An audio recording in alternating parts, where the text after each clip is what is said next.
Glória a Deus. Graça, leitura. Nós faremos a leitura mais uma vez para a nossa meditação. Gênesis 17, versículos 15 e 16. E depois nós também faremos a leitura do capítulo 18, a partir do versículo 9. Gênesis 17, 15 e depois Gênesis 18.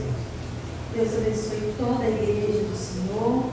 Deus abençoe, minha tia Letícia. Muito obrigada pelo convite. É sempre uma honra poder atender a igreja. Deus abençoe os obreiros, cooperadores do ministério, em nome de Jesus. A minha família que está presente. Deus abençoe cada um.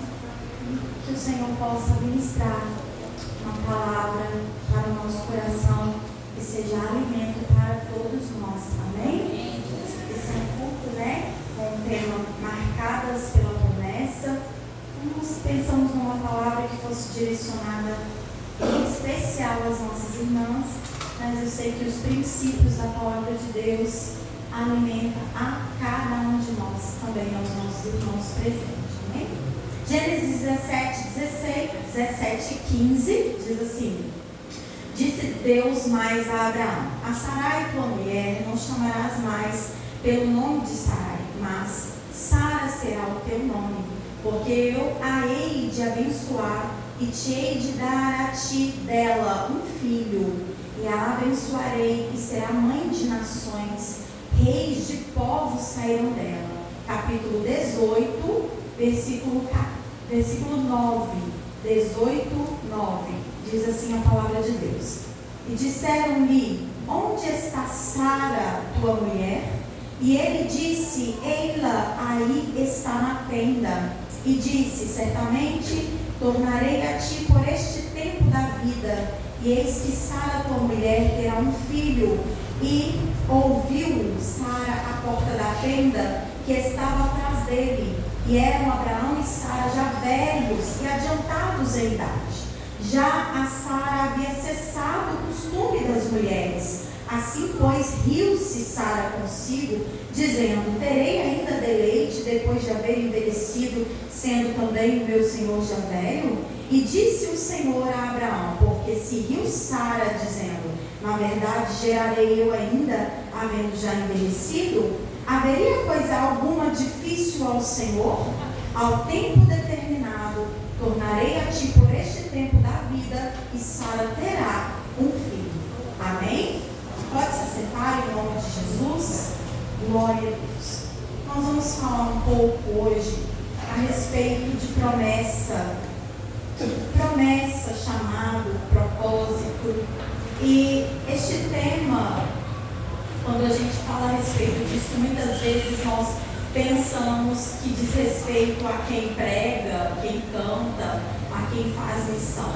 Mas a verdade é que o chamado, o propósito, a promessa é para todos aqueles que foram alcançados pela graça do Senhor Jesus. Porque Deus, ele não trabalha sem propósito.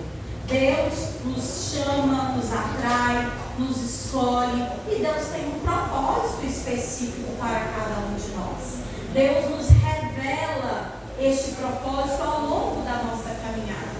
Quando nós entregamos o coração para Jesus no início da nossa fé, às vezes ainda não sabemos naquilo em que o Senhor ele quer nos usar, aquilo que o Senhor quer fazer através de nós, mas na medida que nós vamos dando o nosso passo de fé, Deus começa a despertar em nós a chama pela obra, o desejo, o anseio. Eu acho interessante, tenho meditado muito nisso também, que às vezes o propósito, a chamada, a promessa de Deus na nossa vida não é no ambiente religioso. Pode acontecer. Eu aprendi do Senhor há 2 anos atrás. Eu estava num trabalho um pouco mais difícil, desafiador. O meu tempo começou a ficar mais escasso e eu tive que abrir mão de algumas coisas na obra. E eu questionei a Deus a respeito disso. Eu pensei que o Senhor ia fazer algo na minha vida profissional que ia me permitir me entregar mais para a sua obra. Mas o que está acontecendo é que eu estou dando mais tempo a esse trabalho secular do que a obra religiosa. E aí Deus falou comigo também tenho uma obra com a sua vida através do que você está fazendo na sua profissão. Eu tenho vidas também para alcançar através da sua profissão. Deus não nos enche do Espírito Santo somente para atividades religiosas. Há pessoas que Deus chamou para ser um bom médico, um bom enfermeiro, um bom advogado, um bom professor, né, um bom porteiro, um bom zelador, não sei. Deus também nos capacita para exercer tarefas fora do ambiente religioso, mas para que também, por meio delas, o nome dele seja glorificado. Deus tem os seus representantes nas diversas áreas da nossa existência. Isso é lindo e maravilhoso. E eu aprendi isso do Senhor. Então, quando nós falamos de uma promessa, talvez a sua não seja exatamente dentro do ambiente religioso, mas isso não faz com que você não irá glorificar o nome dele, seja naquilo que ele te colocar para fazer. Aleluia. A Bíblia diz que Deus opera em nós tanto o querer quanto o efetuar. E eu entendo por meio disso que às vezes Deus começa a plantar sonhos, anseios no nosso coração, porque por meio desta chama, Deus quer fazer algo grandioso. Eu falo que o chamado nasce de um incômodo. Às vezes a gente observa situações, eu acho lindo, pessoas que têm um despertamento para a área social. A pessoa tem uma facilidade de correr atrás, de conseguir coisas para os outros. É porque é uma chama que Deus plantou. E o nome do Senhor é glorificado através disso. Então, quando nós falamos da promessa, do propósito, isso pode significar aquilo que Deus plantou no seu coração. Eu quero meditar com a igreja sobre a experiência de Sara e aprender, talvez, com a experiência de Sara, o que Deus tem hoje para nos ensinar a respeito disso. Uma coisa que eu já quero começar afirmando é que a promessa, ela traz marcas. A promessa deixa marcas. E nós vamos ver quais marcas são essas. Mas a promessa também, ela passa por etapas. Nós vemos aqui uma família que Deus escolheu para que o seu nome fosse conhecido na terra. Que coisa poderosa. Deus chamou Abraão e por meio da família de Abraão, Deus começa a formar um povo que se chama pelo seu nome. Deus quer se fazer conhecido entre as nações e para isso ele escolhe um representante. Ele começa a desenvolver este propósito através desta família. E é muito interessante que essa família tem algumas características que talvez pareçam um impedimento, mas nós estamos falando de um Deus que não conhece barreiras. Todos os impedimentos para Deus é apenas uma oportunidade para que a glória dele se manifeste.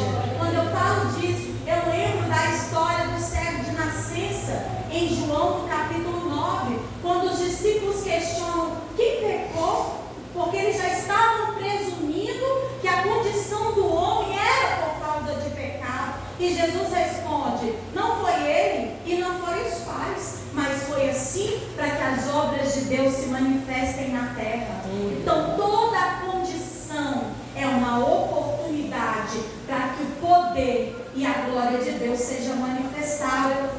E aqui nós vemos Deus chamando essa família de Ur dos Caldeus, os tirando do meio da parentela, do meio do seu conforto, os mandando para uma terra desconhecida. Nós não vemos razão aparente para Deus ter escolhido Abraão, né? Mas nós vemos que Abraão tinha uma predisposição à obediência, porque Deus se manifesta, tira ele do meio do seu conforto, manda ele ir para uma terra que ele nem sabe qual é, e ele vai. Ele atende aquele chamado e ele vai. E é lindo, porque ele leva junto Ló, o seu sobrinho, quando há divergências entre eles e eles precisam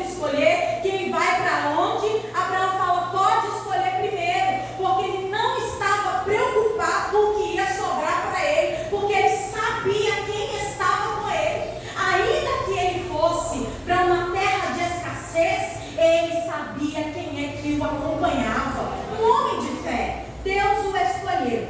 E aí nós vemos a promessa começa a se desenvolver. A promessa que Deus faz, ela é tão grandiosa que ela se estende a nós.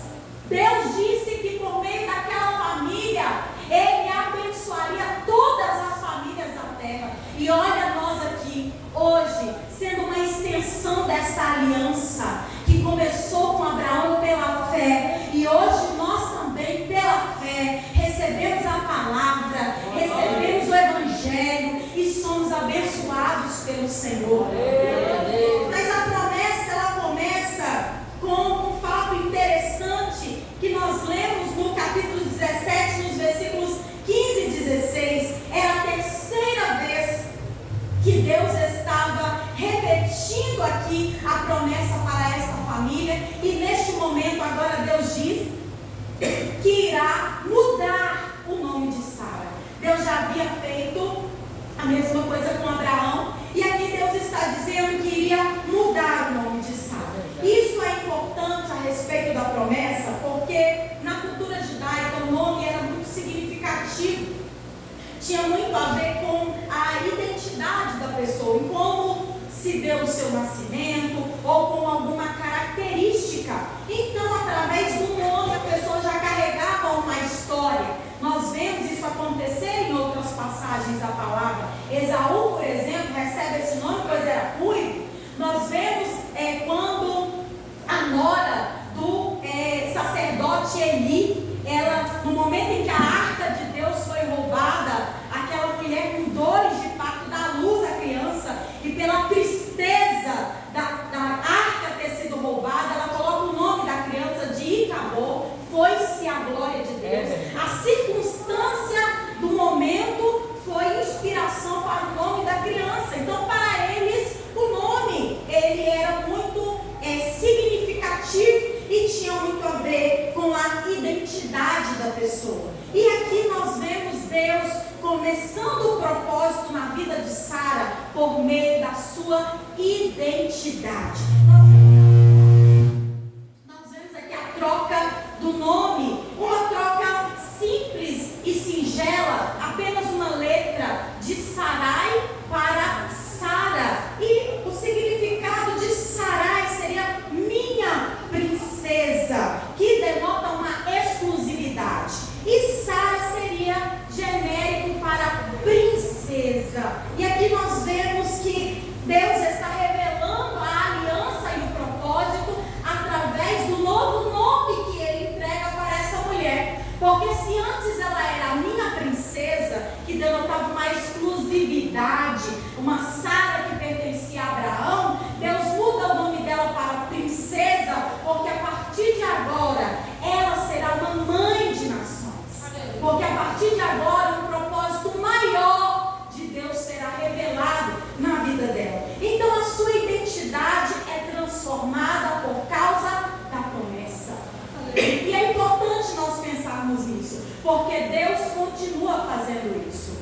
Porque Deus continua, quando nos chama, tocando na nossa identidade. Ele não muda o nosso nome de registro, mas Ele muda a nossa identidade. Quando Ele nos chama para um novo nascimento.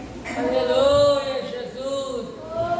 Graças a Deus por Tua palavra, Senhor, Tua palavra. Aleluia. Eu falo muito, chega de noite, já não tem mais palavra, né? Já gastei todas durante o dia. Glória a Deus. O Senhor vai nos dar graça. Amém. Então, o Senhor, quando nos chama para uma nova vida, Ele está nos propondo uma nova identidade. Foi essa conversa que Jesus teve com Nicodemos. É necessário nascer de novo, porque aquilo que é velho não pode receber aquilo que é novo. O odre velho não pode receber o vinho novo. Então, quando Ele chega, a proposta dele é tornar tudo novo. E é importante falar de identidade, porque Deus tem um padrão para a identidade. E o padrão que Deus tem para a nova identidade que Ele quer nos dar é Jesus. Ele é o modelo. Glória a Deus. Ele é o padrão. A palavra de Deus diz que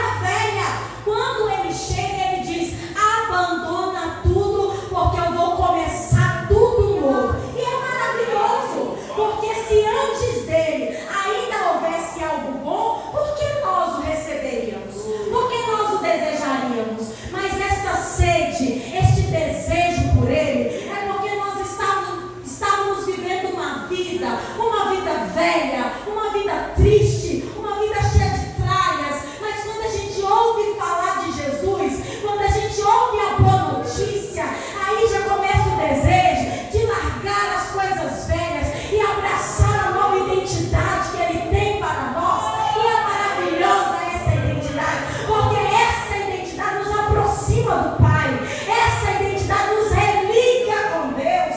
A Bíblia diz que Ele trouxe o ministério da reconciliação, porque por meio dele a inimizade com Deus foi anulada. Nós somos novamente amigos de Deus, filhos de Deus, reconciliados com o Pai, por meio de Cristo Jesus, por meio da nova identidade que Ele nos dá. Aleluia! Deus de Israel. Os jovens na Babilônia receberam essa proposta. Os nomes foram mudados para nome babilônico, mas mesmo que aquilo fosse contra a vontade deles, eles mantinham a identidade de Jerusalém.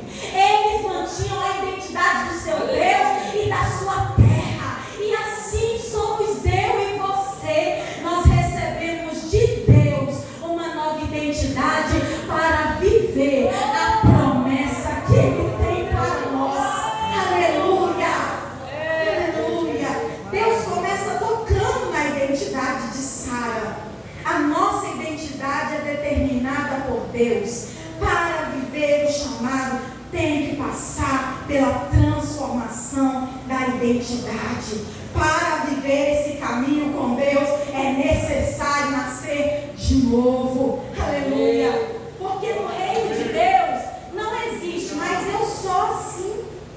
Esse é o meu jeito. Eu sempre fiz as coisas dessa maneira. Não. Quando nós nos entregamos, acabou. Agora é do jeito dele. É verdade. Como Ele quer. E Deus, quando pega vasos, Ele escolhe barros maleáveis. Ele escolhe barro, o qual Ele mesmo dará a forma. E a palavra de Deus diz que a coisa formada não pode dizer por que fizeste assim, porque é Ele que escolhe. Ele escolhe o formato, Ele escolhe a chamada, Ele escolhe tudo, porque agora tudo pertence a Ele. Muitas pessoas querem viver o chamado de Deus, a promessa de Deus, mas não querem se submeter à transformação de Deus. Não querem ser moldados por Deus. Querem continuar carregando aquelas mesmas velhas práticas, aquela velha identidade. Quantas vezes eu vi pessoas contando testemunho como se estivesse contando vantagem? Eu não gosto muito de ouvir testemunho por causa disso. Porque parece que a pessoa, quanto mais ela exagera, melhor fica, né? E aí ela dá detalhes, é porque eu fazia, eu era um perigoso. Isso não deve ser motivo de vergonha. Isso deve ser motivo de tristeza. Eu não me alegro daquilo que eu fui. Eu me alegro daquilo que Jesus me transformou e me venceu. Eu me alegro da nova identidade que eu recebi. Porque aquilo que eu era ofendia a Deus. Mas o que Ele nos fez hoje é louvor e glória para o seu nome. Aleluia! Se é para contar, que seja para a glória dele, que seja para testemunho do poder que Ele tem de transformar. Aleluia! Ele nos dá uma nova identidade para que nós vivamos a promessa. Então a promessa começa com a identidade. Deus tocando na identidade. E aí, o próximo passo que vemos aqui na vida de Sara é que na vida de Sara, Deus transformou o lugar que era infértil em fértil. Aquilo que não gerava, onde não dava fruto, onde não tinha vida, Deus trouxe fertilidade. Verdade, papai. Essa é a história da nossa vida. Aonde não gerava, Deus agora transforma o ambiente. É por isso que Ele não precisa de condições favoráveis. Até Sara, quando ouve aquilo, no capítulo 18,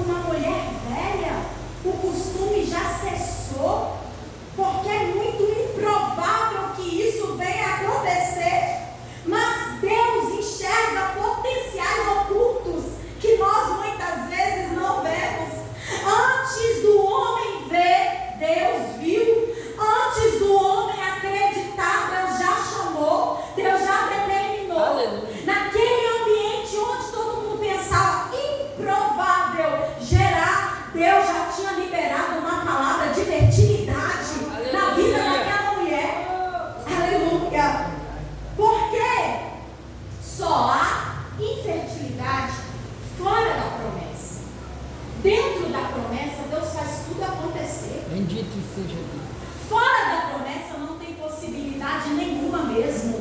Mas dentro da promessa, quem está no controle é Deus. glória. Fora da promessa não tem sucesso. Mas dentro da promessa, aquilo que parece improvável, Deus faz acontecer. Oh Deus poderoso. O segredo é estar dentro deste propósito de Deus. É como planta, né? É como flores. A gente que tem planta, a expectativa maior é que ela floresça, né? A gente fica vigiando cada brotinho que nasce lá. Será que vai? Principalmente cacto, né? Porque o negócio difícil para dar flor, meu Deus do céu. E aí a gente fica vigiando. Nasce um brotinho, a gente não sabe ainda se é um galinho novo ou se é uma flor. E a gente fica doido para nascer uma flor. E para que a flor nasça, as condições perfeitas precisam ser criadas ali. Para que floresça, as condições certas precisam ser criadas naquele ambiente, a terra certa, a água na medida, o sol na medida. E quando se está no ambiente certo, recebendo os estímulos certos, fazendo a coisa do jeito certo, o resultado é florescimento. Assim somos nós. Se está plantado no lugar certo, se está vivendo no tempo certo, se está fazendo a coisa do jeito certo, se está esperando do jeito certo, o resultado é a fertilidade virá, haverá flores, haverá frutos. Aleluia! Mas é necessário estar dentro, é necessário estar no centro deste propósito da vontade divina. E é uma coisa muito difícil. Eu falo por mim mesma, porque todas as vezes que Deus me propõe algo novo, a minha primeira reação é: não, eu não vou fazer. Eu já estava acomodada, acostumada, habituada. Deus vem e muda tudo. Não, eu não vou. Só que eu aprendi que não dá para negociar com Deus, né? Ele sempre ganha. Ele sempre vence. E no fim, a gente vê como Deus faz tudo do jeito perfeito. Porque Ele vê aquilo que eu não vejo. Porque Ele já está no futuro que eu não conheço. Aleluia. É necessário permanecer, estar no lugar certo, porque dentro da promessa tem fertilidade. O que nós estamos vendo, muitas pessoas minando e morrendo. Eu tenho aconselhado algumas irmãs que nós sabemos que foram chamadas por Deus para pregar a palavra, mas elas se comparam com os outros, mas elas têm medo, elas acham que não têm conhecimento, elas colocam barreiras e barreiras e mais barreiras para exercer aquilo que Deus chamou. E o que nós temos visto é a tristeza. Nós temos visto algumas estão enfermas porque não abraçam aquilo que Deus está chamando para fazer. Irmãos, Deus não está contando com as minhas habilidades. Ele tem graça para nós. Quando você se dispõe, Deus derrama graça. Na medida que você faz, Deus manda graça. Na medida que você faz, a ferramenta está sendo amolada. Deus está te preparando para a obra. Aleluia! Não adianta. Eu vou ficar aqui, não vou fazer. Uma hora vai cair do céu. Na minha cabeça, o que cai do céu é chuva. Promessa requer posicionamento. Jesus. Aleluia, aleluia. Tem que estar no lugar certo, porque ainda que as circunstâncias pareçam de esterilidade, infertilidade, a Bíblia nos diz no versículo, aleluia, 14: haveria coisa alguma difícil para o Senhor? Quando você está cumprindo com a vontade de Deus, não há nada que Ele não possa fazer. Olha, irmãos, eu gosto de contar meus testemunhos no meio das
nossa fé, Jesus. Aleluia. Aumenta a nossa fé, Jesus. Deus torna fértil e infértil. Foi o que Deus fez no ventre daquela mulher.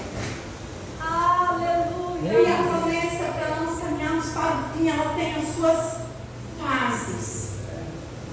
A vida cristã tem as suas fases. Eu estava lendo um livro que se chama Cartas do Diabo a Seu Aprendiz. É um demônio ensinando um aprendiz de demônio como corromper um cristão. É muito interessante. E aí cada carta é uma estratégia diferente de como minar a fé daquela pessoa. E tem uma carta que fala a respeito dos altos e baixos da fé.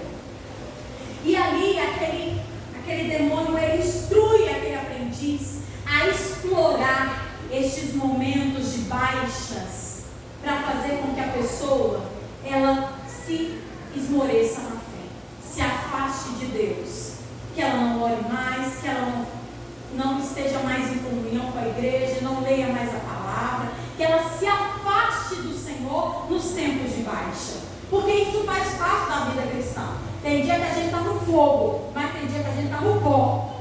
Mas o que nós precisamos, seja no fogo ou seja no pó, nós precisamos manter viva a nossa chama, a nossa fé. Ô, papai, verdade. Seja nos altos, seja nos baixos, o que nós precisamos? Manter viva a nossa confiança no Senhor. Aleluia. Porque esta é a vida. Um dia o sol brilha, no outro a chuva cai. Se nós esperarmos pelas condições perfeitas para fazer as coisas, para correr atrás, para servir a Deus, nunca haverá um tempo perfeito. Nós gostamos muito de falar do passado, mas no passado houveram guerras, no passado houveram perseguições. A igreja primitiva estava debaixo de perseguição, mas ainda assim a fé dos crentes estava viva. Nós não estamos em perfeitas condições agora e nunca estaremos, mas a nossa esperança está no Senhor, que fez os céus e a terra e que nos prometeu que Ele tem mais para nós do que aquilo que os nossos olhos podem contemplar, do que aquilo que a terra pode oferecer. É por isso que mesmo nos altos e mesmo nos baixos, a gente continua caminhando na promessa, porque nós temos uma viva esperança.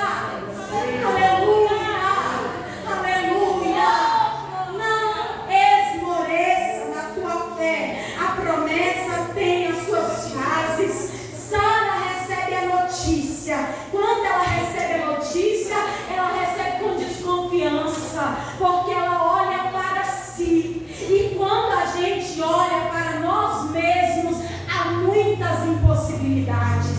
Se eu olhasse para mim, eu não estaria aqui, porque não há ninguém que conheça mais as minhas fraquezas do que eu mesma. Mas quando eu olho para Jesus, eu tenho esperança. Não olhe para as circunstâncias, mantenha os teus olhos no Senhor, porque as circunstâncias nos desanimam, mas Cristo nos traz esperança. Aleluia, aleluia. Um processo longo de espera. E durante este processo de espera, houve momentos em que a fé de Sara ficou: não vai acontecer, não vai acontecer. E nessa fase da espera pela promessa, Sara começa a tentar fazer acontecer por meio dos seus meios. Deus fala que vai dar um filho para Abraão e que da descendência desse filho, Deus vai fazer uma grande nação.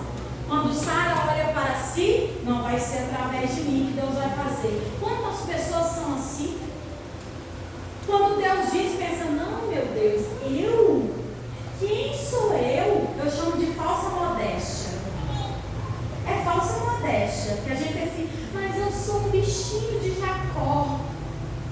Não pode ser através de mim. Irmãos, nenhum de nós somos dignos. Mas todos fomos escolhidos pelo Senhor para essa obra. Porque este é um privilégio que Deus nos deu.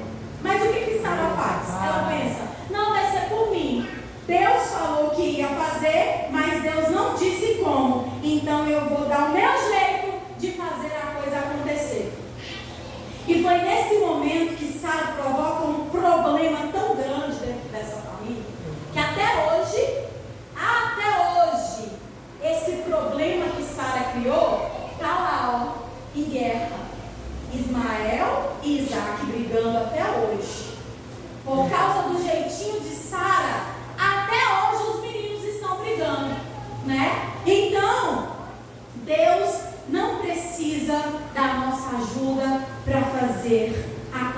acontecer.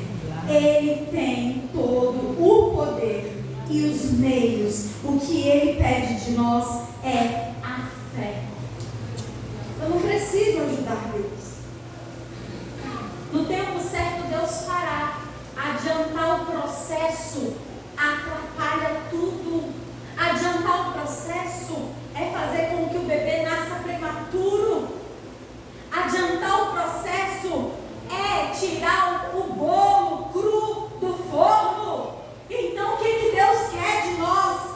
Espera, confia e deixa que o Senhor faça acontecer no tempo em que tem que acontecer. Durante as fases da promessa, acontece muitas vezes da gente querer dar o nosso jeito, da gente querer escolher o caminho, da gente procurar os melhores meios, de nós nos desesperarmos, de nós procurarmos a ajuda das pessoas, de nós começarmos a expor os nossos problemas, a nossa vida, esperando que haja socorro daqui ou socorro dali. Mas o que Deus está dizendo, que se Ele prometeu, Ele vai fazer do jeito dele, e Ele não precisa da nossa ajuda para fazer acontecer. Nós precisamos permanecer em fé, caminhando, seguindo, marchando, aleluia, porque a promessa vai nascer. Depois de esperar, vem o cumprimento e as marcas. E é interessante que nem o cumprimento da promessa é a linha de chegada. Quando Deus nos mostra algo, nos direciona algo, e a gente chega lá, a gente pensa, pronto, acabou, agora é só alegria. Não, porque a promessa é trabalhosa. A promessa ainda exige de nós compromisso. A promessa não é a linha de chegada, porque a linha de chegada é o céu. A promessa ainda é parte do propósito. Aleluia. Eu lembro que eu disse isso para Deus. Falei, Deus, eu pensei que quando o Senhor fizesse acontecer, tudo seria fácil. E aí Deus falou para mim, quem disse que você chegou? Eita, Jesus. Quem disse que você chegou? E aí eu entendi que mesmo quando se pisa em Canaã, ainda tem que lutar, ainda tem que expulsar inimigo, ainda tem que limpar a terra, ainda tem que construir casa, ainda tem trabalho. Mas quando chegar de verdade a linha final, nós estaremos no gozo eterno com o Senhor. Aleluia, aleluia, oh, glória a Deus. As marcas que a promessa deixa em nós são pelo menos dois tipos: é o selo e é a cicatriz.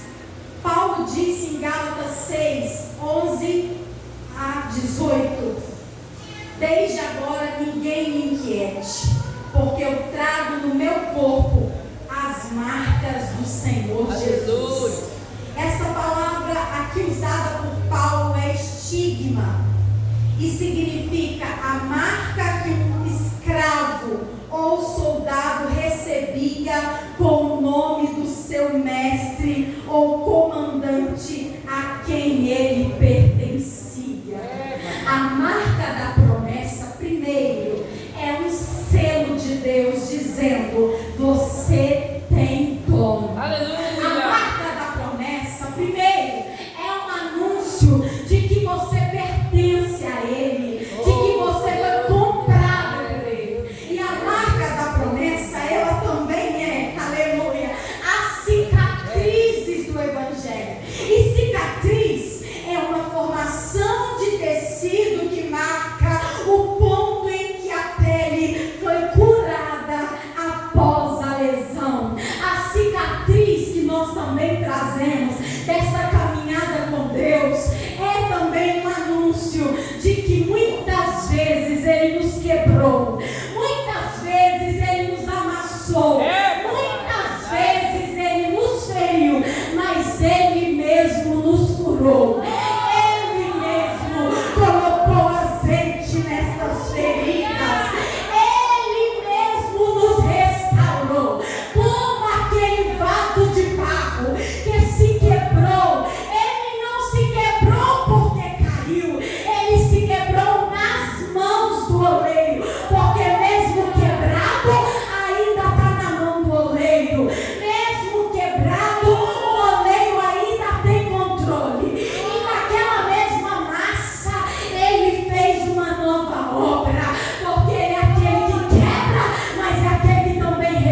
chegada, porque a linha de chegada nos está próxima. Eu quero orar com você neste momento. Verdade, meu Deus. Aleluia, Jesus. Quero orar com você neste momento, para que os seus olhos não se desviem nem para a esquerda e nem para a direita. Para que este propósito, esta chamada, esta promessa que Deus fez na sua vida, não haja embaraço,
Glória a Deus, graças a Deus que já nos deu a vitória.